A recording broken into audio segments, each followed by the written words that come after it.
How can you make the most of your leadership capabilities? Don't fly blind. My guest today is sharing a few hints on it.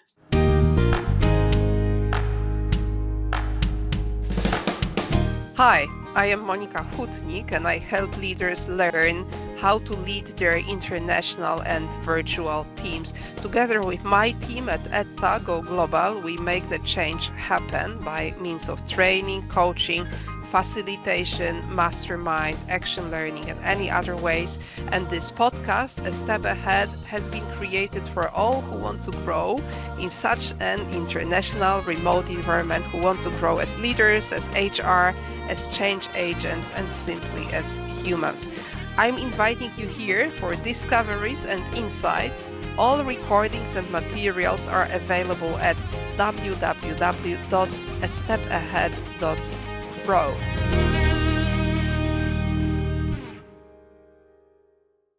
So many of us are becoming leaders and we get happy about this new assignment and the new challenge and about the new position. We discovered that we might be a bit doubtful about how to be a leader, how to make the things happen. We might discover that the people in our team are not the copies of ourselves and they're not precisely behaving like we would expect them to do. And we are looking for our areas of influence. The question is how to make it happen, how to really pursue your role of a leader, and how to, even in the end result, get a high-performing team. So this is what we will be dealing with today. And I have a great privilege to be talking to Heidemarie Oberg-Fischer, who will tell you a little bit about herself in a moment. But before she does, I want to tell you that she's just so experienced in working with leaders and teams in the international context. I couldn't be happier to have you, Heide. Thank you, Monika. That's very nice of you. How did you get into this, working with leaders? What's your context? Okay, so let me introduce me first. So I was born and raised from German parents in Mexico, and I live in Mexico. So living between two cultures has always been my issue. And I even lived in Switzerland for a while, in the French-speaking Switzerland. So I've always seen and observed so many differences between cultural habits. And so I was very used to it. I got into language teaching also. And when I was very young, I noticed that the language was not really a barrier because I was an interpreter, a translator for the board of a huge automotive company in Mexico, a German one. So it was very interesting seeing that the language didn't represent really the big issue, but what really mattered was the perspective, the cosmovision of people. So what was relevant? What was priority for each one of them? So I really wanted to know more about it. So I did a training and a certification as intercultural coach and trainer in Germany. And this led to creating the Center for Intercultural Education and Communication at this company. And so we started out doing trainings for expats, for impats, whoever was coming to Mexico or leaving Mexico. It was very basic, but I really loved it and I enjoyed it. But at some point of time, I noticed this is not enough yet. So I asked myself, what is the issue? So I got to the conclusion that culture is what is expected of you. And I can really fully explain what people would expect of you in Germany, in Switzerland, in Austria, in Mexico. But I couldn't match what each one of us does expect from each other. So I dug deeper into it and I noticed what really is important is personality. And personality is very much marked by your experiences the way you choose to be in life. And that is set upon the cultural aspect. So I went into looking into personality and personality types. And that's how I developed myself into being a coach and trainer and a facilitator for leaders and for companies that settle themselves in Mexico but are of foreign origin. And then trying to look into each one of the members of this company. Most of them, I train a lot of management teams. And it's so interesting seeing how culture and personality shapes how you behave and how you impact on others and how much you do not understand from others because your expectations are not met. And you don't meet expectations of others. So that's how I got into this. It's fascinating. I really love it. And I continue learning about it. And each experience I have is really deepening very much my awareness, my knowledge about neurosciences. Mm-hmm. I feel like a twin sister to you, Heide. Because in fact, my beginnings were very similar. When I was a student, my student job was to work as an interpreter and translator. I was accompanying people going to trade fairs, trying to win new business.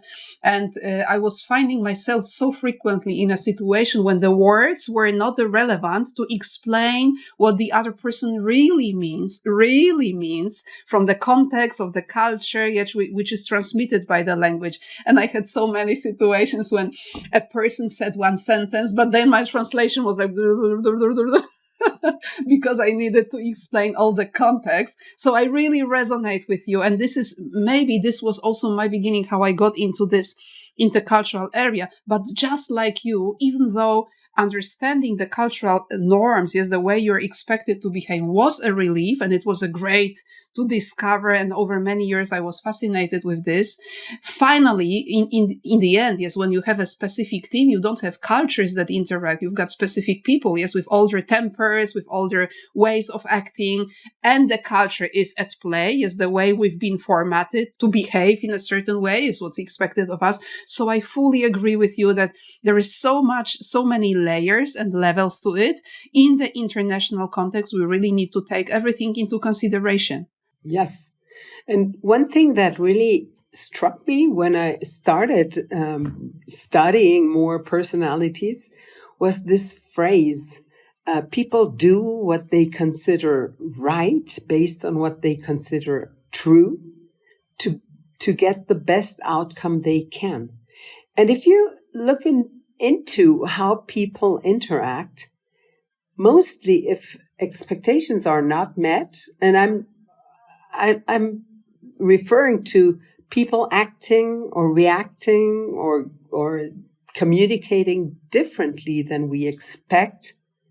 Either they surprise us positively or we have a really mean and bad judgment. And this is caused by a negativity bias that we all have. So whenever your expectations are not met, you're annoyed and you don't know how to react. But this can happen between husband and wife, sister and brother, or sister and sister, or daughter and mother. This can happen at all levels. Of course, since there is no really deep connection between people doing business, and I mean by deep connection, I mean they're not relatives. The feeling is not as deep, and you're not so interested in finding out what the other one is meaning, intending, etc. So there is a lack of unconditional love. So this is really important because this means that whenever somebody does something, says something, communicates in a certain way, there can be a breach in communication. Let me tell you about one experience I had.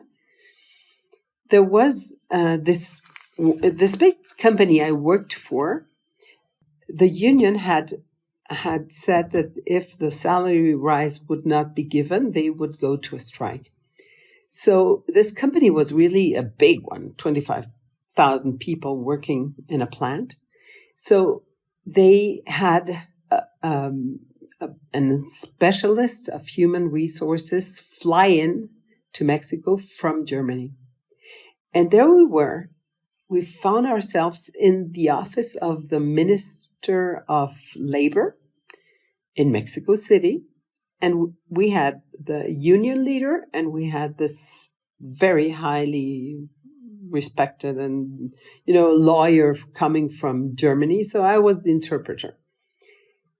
We kept talking about for 4 or 5 hours.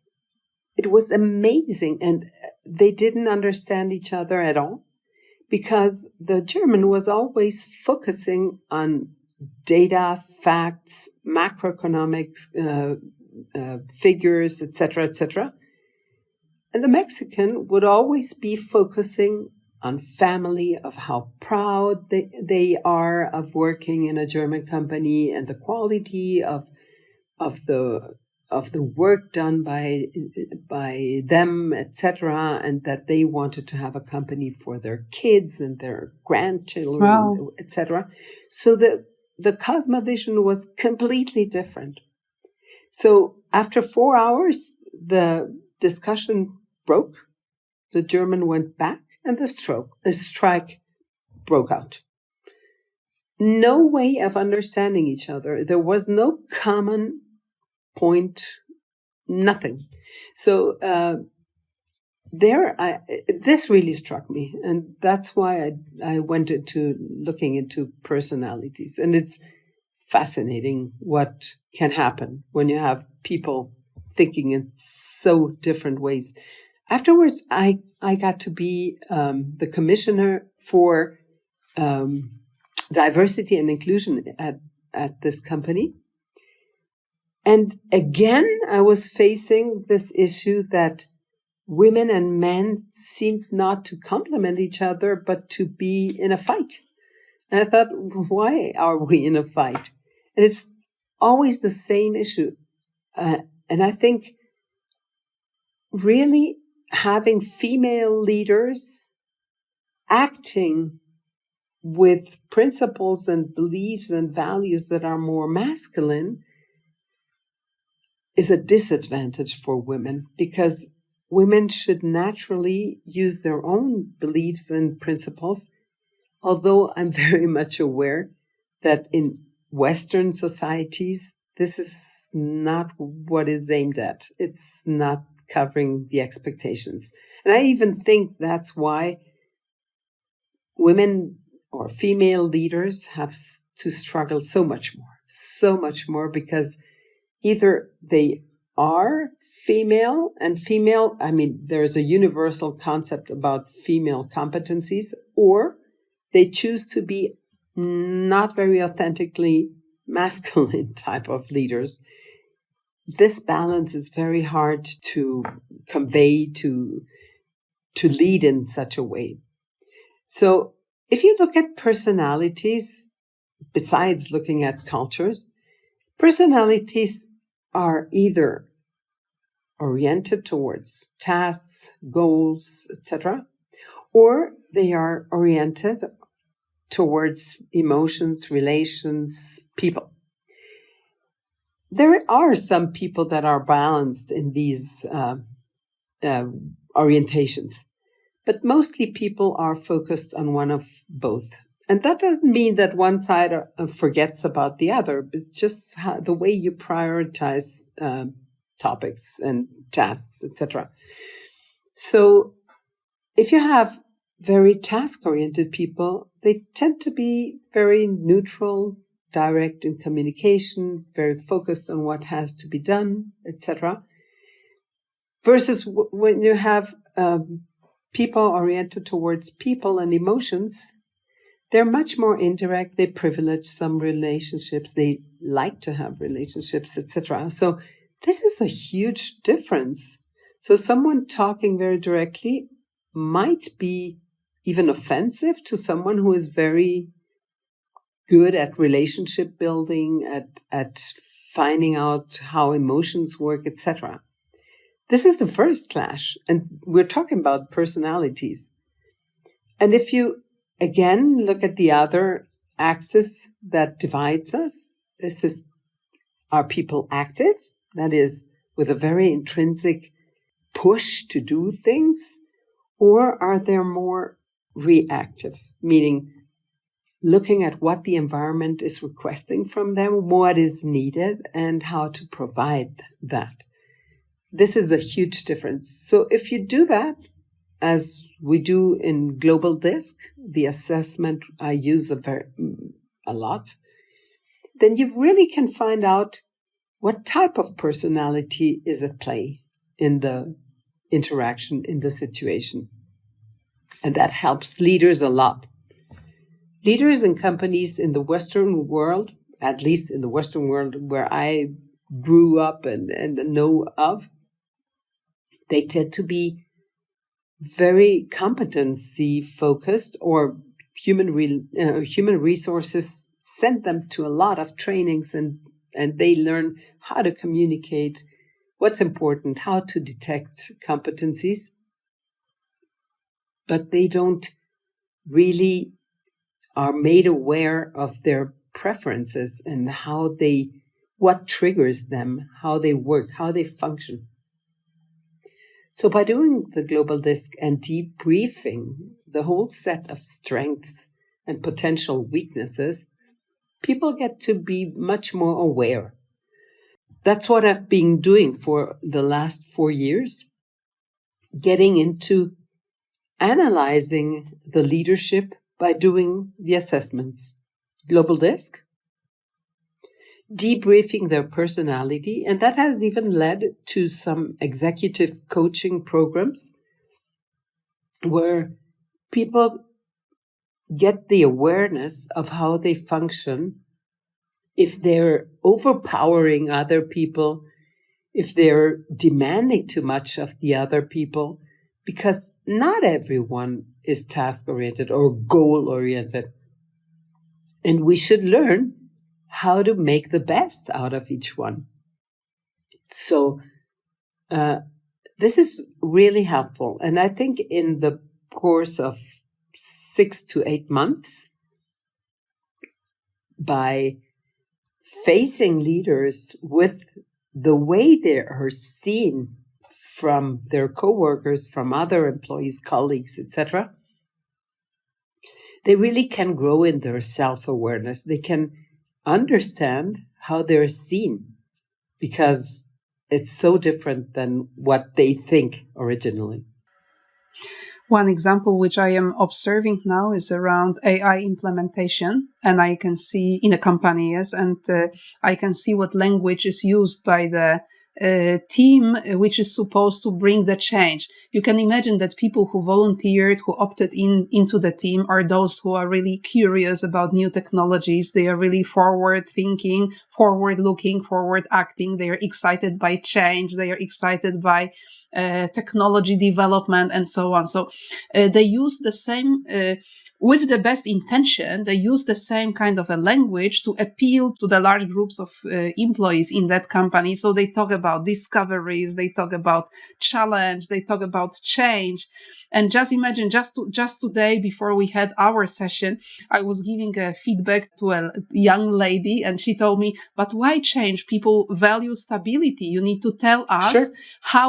how we can keep our stability thanks to these tools, which is, a completely contrary language. So you have so far highlighted the individual preferences, yes, and what kind of a leader am I? How do I impact other people? Also, even the language of management can be adjusted depending on who you talk to and who you are. Did you have experiences of this kind as well? Of course. Last year, I was again at a German company, and we had a 2-day workshop analyzing the psychological safety and motivational drive of that team. That was very interesting. We call that the growth zone analysis. And the CEO, a German, very tall guy, who was leading a group of Mexican, not so tall guys, he talked to me and he said, Heide, I want them to be outspoken, to say what they think, to be pushy, to move forward, to understand he was a very red type of personality, so very dominant, very, very outspoken. And he said, I want that. And then we did a team building activity in which they were blindfolded and each one had to bring up an idea on how to solve a problem.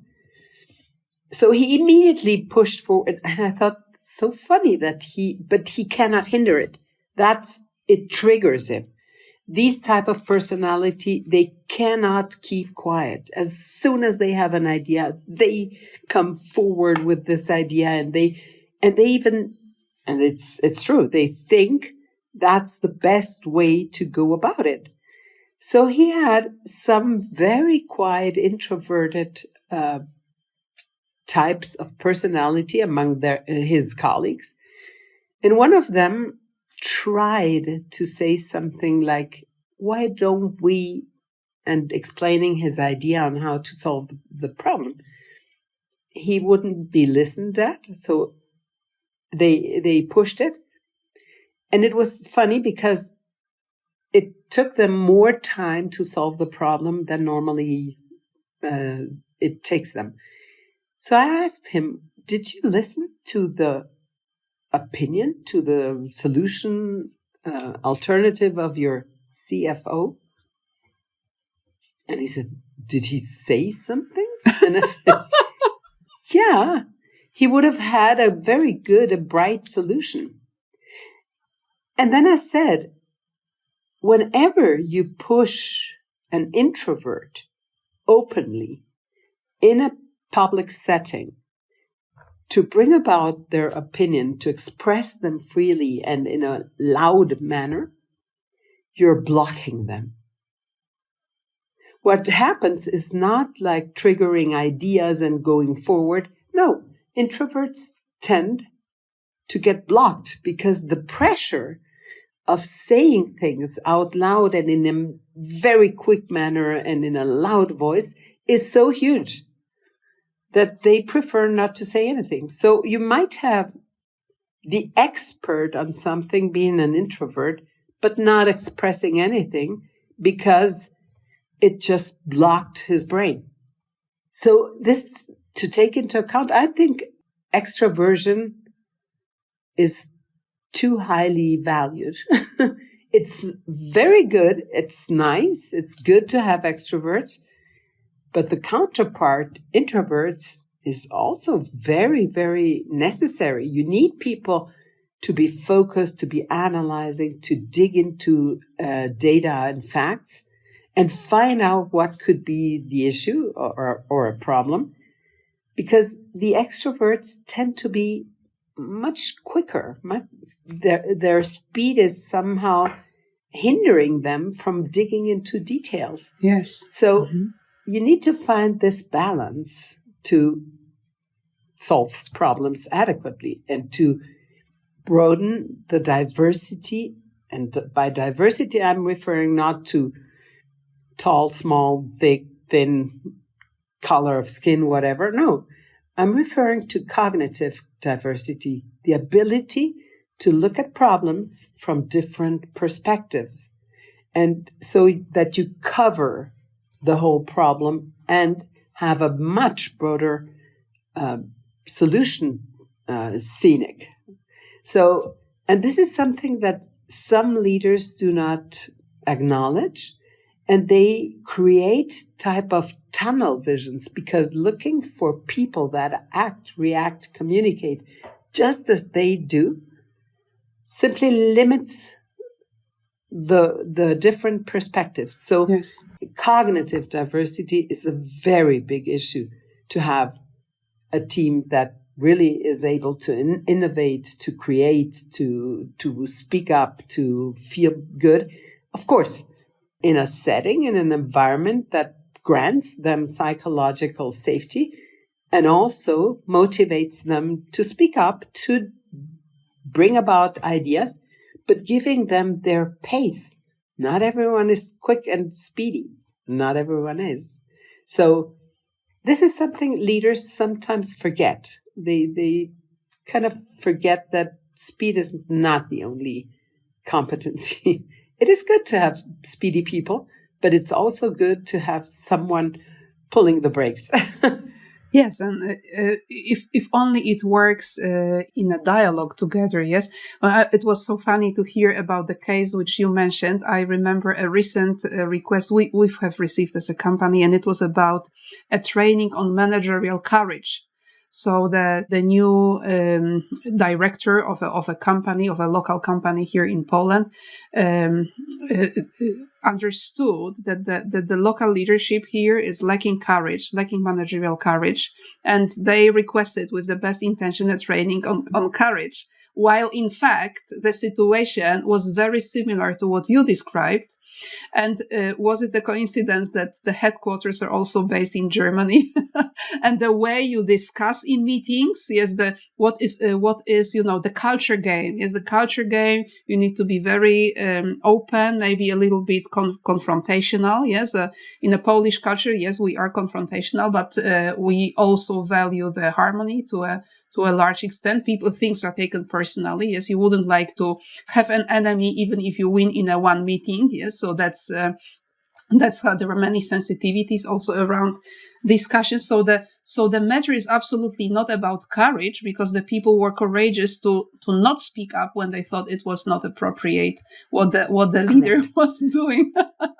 Correct. Absolutely, I resonate with you. So when we have a team where somebody has a broad, big picture, somebody else can take care of the details. Somebody is open to risk. Another one will be thinking about contingency plans. This is when we've got the great teamwork. So that's the cognitive diversity that you are mentioning.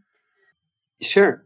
And it is true that in companies, people tend to recruit their mini-me's. That true. You feel sympathy and empathy to people that just act and think and react as you would. And then you feel this is a perfect fit. Well, yeah, but then you create a tunnel vision. I've often been told that I should sometimes get rid of one or another employee. And this is really a big challenge, because I think a leader really should be developing their employees or their co-workers, and not just acting like, I don't get along with, bye. And really dig into personality clashes and let other people speak up.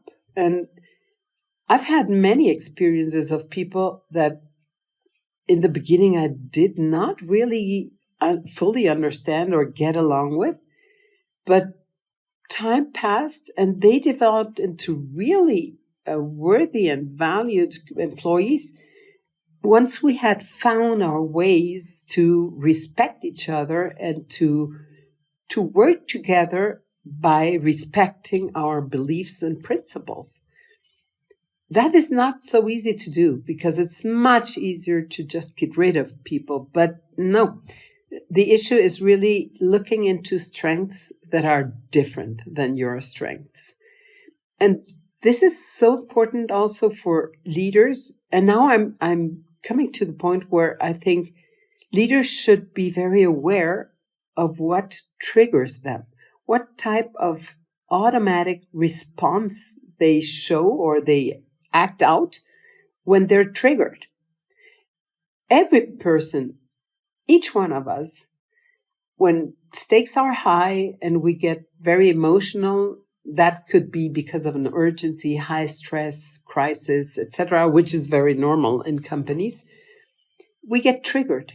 So we're not very aware of the way we are handling situations, because we tend to go into our comfort zones, which are the behaviors that have worked in the past for us in childhood experiences or experiences that we had at a very young age, and we're not aware that we're acting out because of fear, maybe, or because we want to achieve things or looking for pleasure, and pleasure might be being successful or apparently successful. So we should look into what is triggered, what automatic response of mine is being triggered whenever I face a situation where my emotions are high. And emotions get high because of biases. What are biases? Biases are strongly rooted beliefs we have that were shaped because of something that happened in the past. And we firmly and strongly believe them. It's not a conscious thing. We unconsciously believe things that just are not always true. They might be true sometimes, but not always. But once you get in the state of high emotion or things are really getting urgent or critical, you don't notice it, but our brain brings us back into that state where we get triggered and we repeat and repeat automatic responses that are not adequate in this situation. Maybe they were in others. I just remembered I was in a meeting last week, and another person participating in that meeting said something. And I had this huge wave of emotion coming on me and taking my brain away. And the only reaction that I was, thinking of, she's trying to control me. Yes, she's trying to decide on me. No. Yeah. Yeah. We were lucky to be discussing this situation afterwards because it was also important to clarify in that particular context. And it turned out that it was not her intention at all. She was just making a suggestion, a proposal, coming up with an idea. It was absolutely my trigger. So I learned something about what you are calling unconscious. Yes, it's an unconscious bias that we have. Suspicious, yes, suspecting other people that they might want to control me, while others might perhaps not care about control, but they would be worried about if they are popular, yes, or not. So there might be various triggers, I guess. What triggers are there in place? Oh, there are lots of triggers. They could be even in the smallest details, something that you perceive and not even consciously that triggers a thought. And this thought triggers the emotion. And the emotion triggers a behavior. These behaviors that are triggered by something that we're not very aware of are called derailers. And I think that name is so great. Because imagine yourself as being a train going on rails and something happens, but you don't know, you're not even aware. You might be aware as you were last week, but sometimes it's just a little detail that happens maybe in the environment. And this gets you out of your rails and then you're derailed. And this is based on some belief you have that you have somehow come up with during the course of your life because it helped you survive things. So you're so much attached to that behavior unconsciously because you think it saves your life. Yes. Imagine the topic of giving feedback, giving sincere and authentic feedback, which is a very managerial thing to do. A good manager, a good leader needs to be able to give feedback. There are many techniques on how to do that, but authenticity and being focused is, I think, the best way of giving feedback. So people are triggered sometimes by fear of rejection.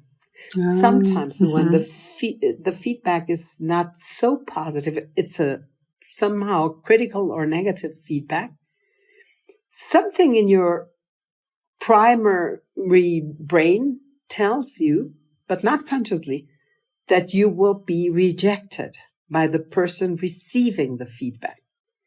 So what is it you do? You're so triggered by the emotion of being rejected. And this is comparable to a fear of dying, of really losing something important, that you are not in the best state of giving a feedback. Yes, you get stressed up front, even before you start doing it. You are very much stressed, but it doesn't have to do with the other. And if you ask people why they get stressed, they tell you things like, I don't want to hurt them. That's the conscious belief. You think that you don't want to hurt somebody. And it might be true on a conscious level. But what really, really triggers you is the fear of rejection. Because fear of rejection for a human being, we human beings are social animals. So animals are not animals, but we are social in nature. So being rejected equals death. Being rejected means you're not going to survive. No one is able to survive on his or her own. So giving direct feedback triggers this emotion of being rejected, or the fear of being rejected, and you get stressed. And being stressed is not the best state to be in to give a good feedback. So people tend to say first things that are nice and positive, etc., which on the other side triggers biases and emotions on the other side. Because if you get feedback like, there are certain things you do very well and this is your strength and whatever, normally people are expecting the bad end, like, so, but, give me the but. I get tense immediately. Feedback. Yes. Mm-hmm. So you don't even listen to these positive aspects normally. You're waiting for the boss to hit you. Or mm-hmm. Precisely, right. Yes, it's very physical. Yes, you feel it in a physical way. Huh? So imagine you have two people trying to talk about something that has not been working fine or not as expected, and both are stressed. And this feedback round can turn into something very upsetting for both. And it lacks authenticity because both of them always think there is something behind it that they're not telling me. So for one, it's fear of rejection, and for the other is, tell me what's bad. Tell me what's the problem. So I really think that to develop leaders, of course, they can do trainings in managerial and leadership programs, and it's fine. But I think the program should always involve a very deep dive into your personality type, your derailers, the biases you are basing your derailers on, and then a training in unconscious bias, a training in leadership competencies, like, for instance, situational leadership or strategic vision, but knowing your own derailers and biases.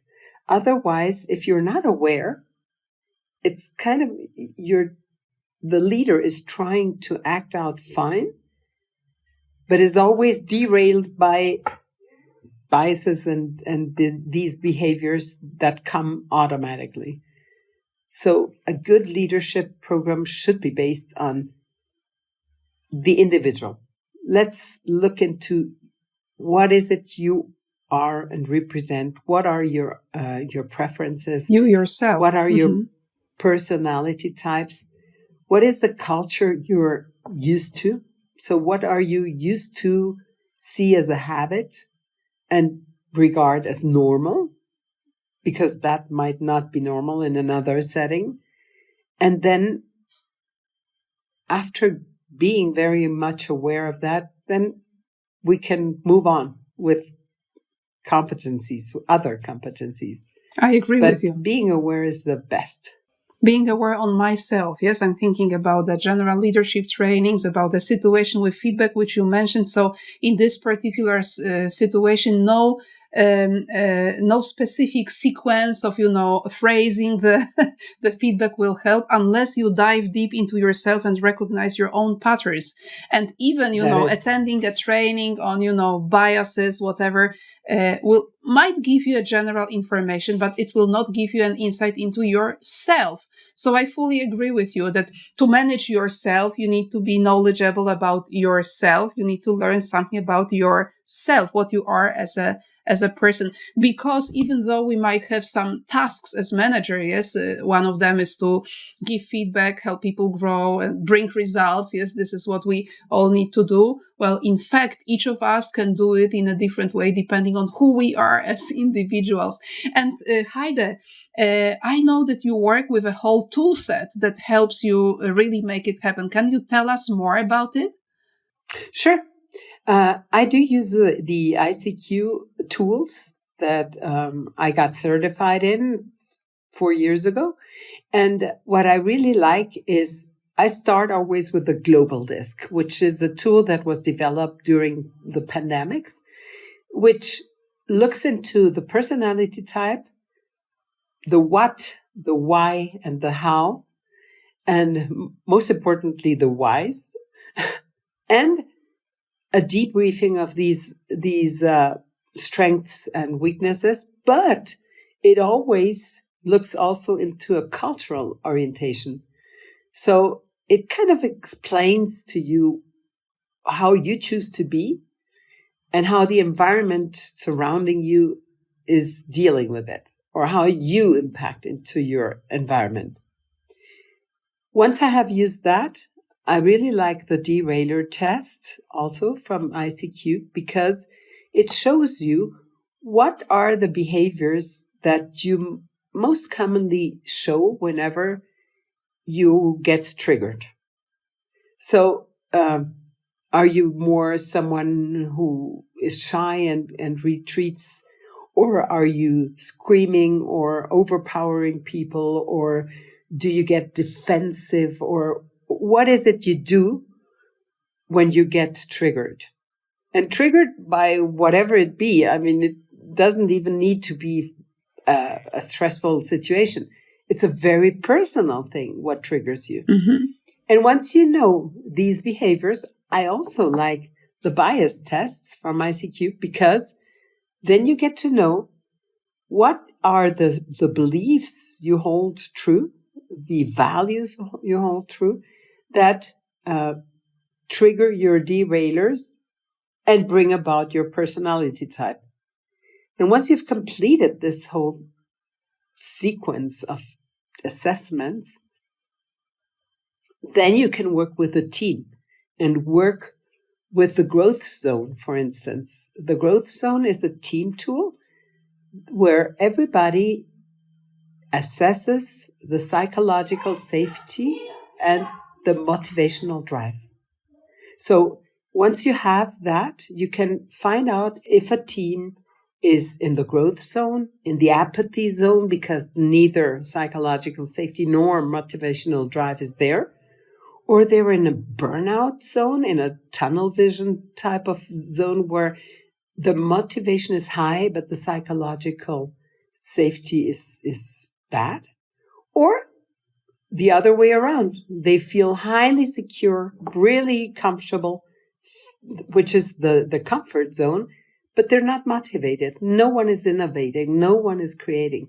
So finding out where a complete team is, could be leaders, could be a complete team, that helps you a lot but to facilitate and do workshops where once they are aware of themselves, they get to know and to be more aware of the dynamics that are produced in that team and how they impact others. Mm-hmm.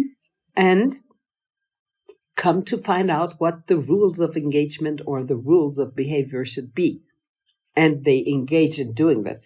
I'm not giving them the rules. They have to find out how to treat each other. Yes, their own rules. Yes, everything is different. In fact, we cannot clone them.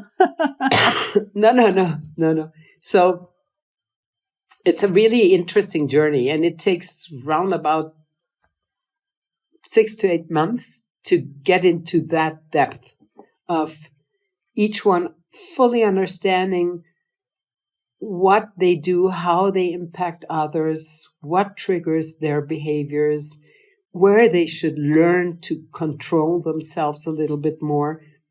It's really interesting. And once people engage in knowing more and finding out how to improve their relations and how to be better leaders, and maybe there is so many leadership styles. You can be a service leader, for instance. You can be a very dominant leader. You can be a very people-oriented leader, or you can be an expert. And German companies tend to put experts as leaders. They do. I've noticed it a lot. Never mind what your personality type is, but the important thing is that you find out about yourself. How is it that you function? What do you expect of others? What do others expect of you? What triggers you? How do you behave when you're stressed or not completely in your best shape? So, and once you find that out, the way you judge others is so much more, it's softer. It's just, you're not so harsh in judging others. Once you know that this is the interaction, the dynamics between people, is we're always judging other people. And that's why I like this phrase so much. People do what they think is correct, and they do the best they can based on what they hold true and correct, based on their values and beliefs. So find out what your beliefs are. Find out what derails you and triggers you. That's important, especially for leaders. They're in charge of so many people. So they better find out how they function. Heide, you've worked with numerous teams and leaders. Now, you've been experiencing this process of personal growth and development on many of your participants, of your clients. What comes at the end? Yes, what's the outcome? Yes, what is different after people go through such a development process? I think broadening the horizons, the perspectives, so that leaders really get a better perspective on what they're facing and kind of find themselves much more aware of themselves. Because the truth is, when leaders do not know themselves and are not aware of them, it's like a pilot flying blindsided or without instruments. They're just trying to do their best, but the crash will be imminent.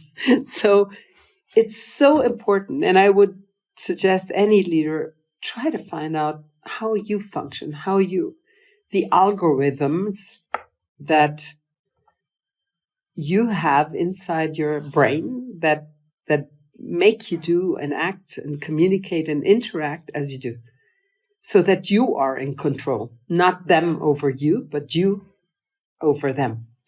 So controlling your behavior in a very conscious way, I think that's the only thing that works for leaders. Mm-hmm, mm-hmm. I would completely resonate with that, and also add maybe the other part of accepting ourselves as we are. It's a fact, yes, it's undeniable that we've got. Each of us has our triggers. Each of us has some things that drive us crazy. Each of us has our internal fears and maybe tensions. Yes. So if we get to know them, if we give a name to them, thanks to that, we become aware of them and accept them, then we stop using energy into futile attempts of trying to protect ourselves against something which doesn't really exist. So I would fully resonate with this. I'm really excited about how it works. Heide, we are coming to a conclusion of the conversation today. What would be your closing word to leaders that are, looking forward to being successful in their careers? Okay. I would say the final conclusion is I would tell everyone who aims at being a leader or is a leader, dare to find out who you are, what triggers you, and how this impacts people surrounding you. But fully dare, engage in that. Really find out, try out, and let others give you feedback so that you fully know who you are and how you act and react. That's the only way to get to be a conscious leader. Fingers crossed for daring leaders. Thank you so much for the wonderful conversation, Heide. Thank you, Monica. That was really a great, I enjoyed it a lot.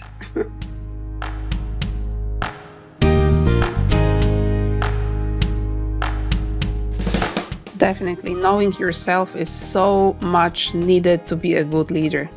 Ilham Musayev from Azerbaijan proves also that knowing yourself and being aware of your triggers and your needs might even prevent burnout. You can listen to our conversation at Leading Yourself Prevents Burnout, which is astepAhead.pro/024. And when we get onto the team level, I would gladly share with you the episode with Alexandre Messager. And just like Heide has shared her experience of working with leaders, Alexandre talks a lot about his work with teams in the medical sector, where the quality of team performance is even the health and life issue to patients. The science of team performance, why psychological safety is critical in medicine, and that's astepAhead.pro/023, the 23rd episode of the podcast. By the way, you will find all the notes to the conversation with Heide in the podcast landing page, which is astepAhead.pro/025, so the 25th episode of this podcast series. If you are a Polish speaker, I strongly recommend you a recent conversation with Jowita Voigt, where she shares hints and tips on driving transformation. And listening to her, you can clearly see how she puts the awareness of people and different needs to practice in business transformation processes that she's a part of. Transformacje ludzka rzecz. Ten odcinek i tą rozmowę z Jowitą Voigt znajdziecie na okrokdoprzodu.pl/122. And I have myself recently got licensed to use the full ICQ Global toolset. And after running the first projects, I'm really impressed with the impact it can create. So if you work as a team facilitator, coach, trainer, consultant, or HR, please feel encouraged to qualify yourself too. You can get more information from me or directly from ICQ Global, and their website is gamechangersbyicq.com. Okay, the next episode is already waiting to be published, and it is about shift, the courage to be yourself even across cultures, and a conversation with Nadesh Welsh, an international coach currently based in Portugal. So talk to you next time.